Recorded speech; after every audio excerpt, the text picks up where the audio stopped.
Halo Bapak Ibu Guru hebat dimanapun berada. Perkenalkan, nama saya Iwayan Surya Negara SPD, CKP Angkatan 6 dari SD Negeri 1 Kesiut. Saat ini kita telah sampai pada modul 3.1 yang membahas tentang pengambilan keputusan berbasis nilai-nilai kebajikan sebagai pemimpin. Sekolah merupakan institusi moral yang dirancang untuk mengajarkan norma-norma dan menanamkan nilai-nilai kebajikan pada peserta didik. Sebagai seorang pemimpin pembelajaran, kita sering dihadapkan pada pengambilan keputusan yang mempertentangkan nilai-nilai kebajikan, baik benar lawan benar atau yang kita sebut sebagai dilema etika, dan benar lawan salah yang sering kita sebut sebagai bujukan moral. Sebagai pemimpin pembelajaran, kita diharapkan mampu membuat keputusan yang tepat dengan dasar rasa tanggung jawab, berpihak pada murid, dan tentu saja keputusan yang diambil mengandung nilai-nilai kebajikan. Untuk memperdalam dan menguatkan pemahaman kita terhadap modul 3.1 ini dan kemampuan kita dalam mengambil keputusan sebagai pemimpin pembelajaran, maka kita perlu mengetahui bagaimana role model kita, terutama kepala-kepala sekolah kita, dalam mengambil keputusan saat menghadapi dilema etika ataupun bujukan moral. Dan berikut ini adalah 3 kutipan wawancara kepada 3 kepala sekolah yang saya lakukan, mulai dari kepala sekolah di tempat saya bekerja yaitu SD Negeri 1 Kesiut dan sekolah lain di sekitarnya yaitu SD Negeri 1 Sembong Gede dan SMP Bintang Persada. Untuk itu, mari kita simak kutipan wawancara berikut ini.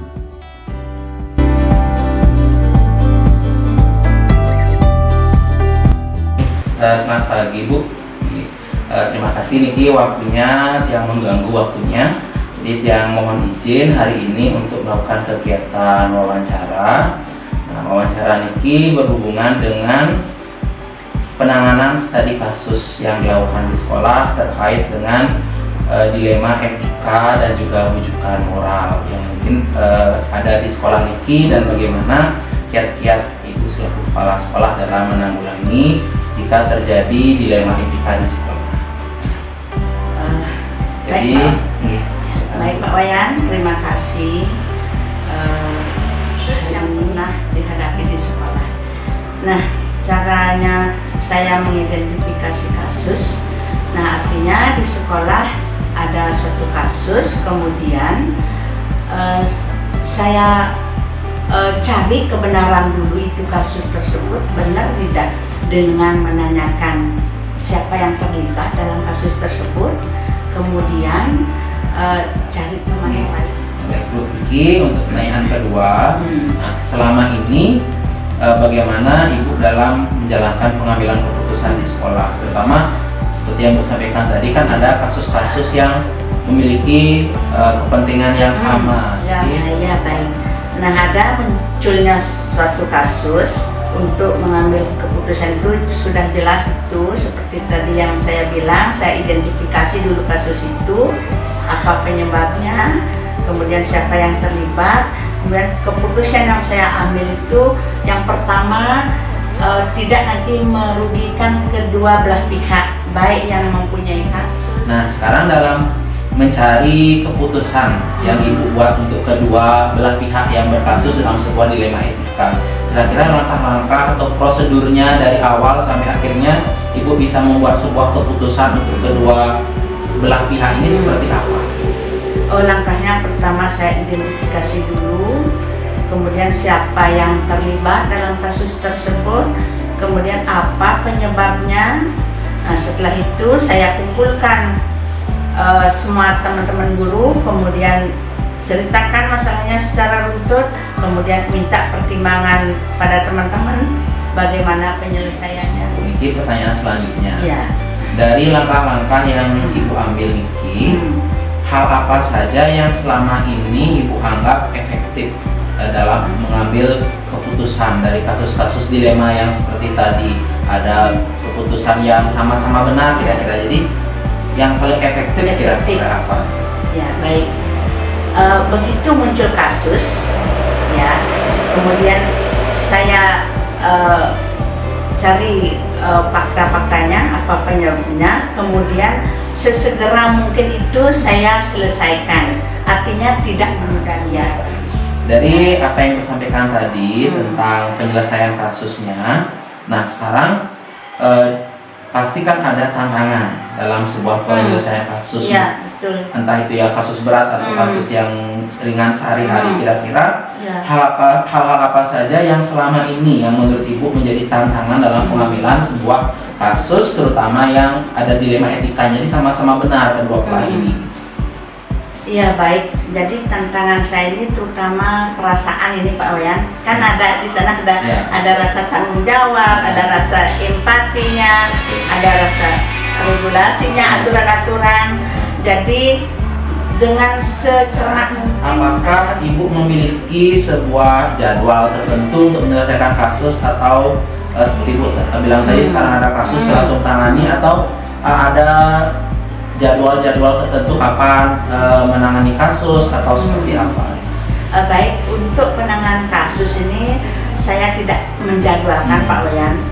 Saya tidak menentukan tempat ataupun yang lain waktu mungkin. Jadi intinya itu begitu saya ada kasus, bentuk prosedur Ibu melakukan penanganan kasus yang dibilang tadi kan langsung di tempat, langsung di saat ada kejadian. Nah, prosedurnya seperti apa untuk menyelesaikan kasus tersebut? Jadi prosedurnya yang pertama kita sudah tahu kasus, yang kedua itu kita tangani dengan teman. Kemudian dari pendapat teman itu kita. Kemudian pertanyaan selanjutnya dalam penanganan kasus yang selama ini ada yang dilakukan di sekolah, kira-kira adakah seorang atau faktor-faktor, mungkin bisa orang-orang atau faktor-faktor lain yang selama ini mempermudah Ibu dalam mengambil keputusan? Artinya keputusan yang diambil jadi lebih mudah. Apakah ada seseorang yang memberikan bantuan, atau apakah ada faktor-faktor lain yang membuat Ibu merasa lebih mudah dalam menangani kasus-kasus terutama yang ada dilema etika tadi? Baik, di sini saya biasanya kalau begitu ada kasus, saya selalu libatkan teman-teman. Artinya dengan menerima pendapat teman-teman. Iya. Dari semua hal yang telah Ibu sampaikan terkait dengan bagaimana proses penanganan kasus-kasus dilema etika di sekolah, kira-kira dari kasus-kasus yang selama ini Ibu dapatkan, mulai dari guru ataupun siswa ataupun Ibu sebagai kepala sekolah, pembelajaran apa yang kira-kira dapat Ibu ambil dari pengalaman-pengalaman dalam menangani kasus-kasus tersebut? Baik, pembelajaran yang saya bisa petik dari berbagai kasus yang saya alami di sini bersama teman-teman. Yang pertama, begitu ada kasus, segera mungkin diselesaikan, jangan ditunda-tunda. Kemudian yang kedua, saya minta pendapat dari teman-teman. Kemudian yang ketiga, selalu kita mengedepankan untung dan rugi, ya, yang berkasus supaya tidak dirugikan, dan kita sebagai lembaga juga tidak merasa dikecewakan. Jadinya sama-sama antara yang berkasus dan lembaga itu sama-sama diuntungkan. Ya.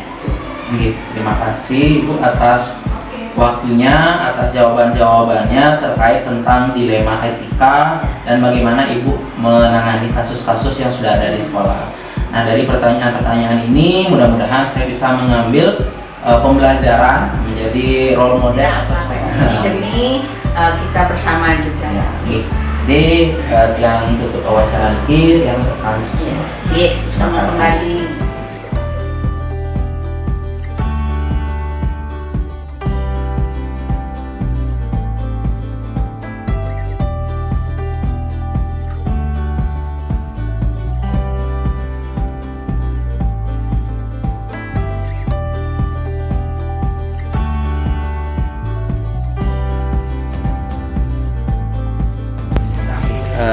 Swastiastu Bu.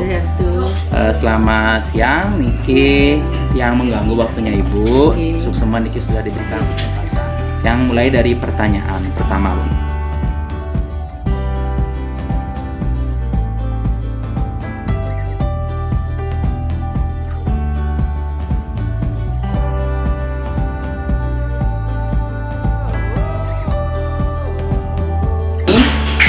Di sekolah ini, bagaimana Ibu selaku kepala sekolah Nika mengidentifikasi? Coba jawab ya sesuai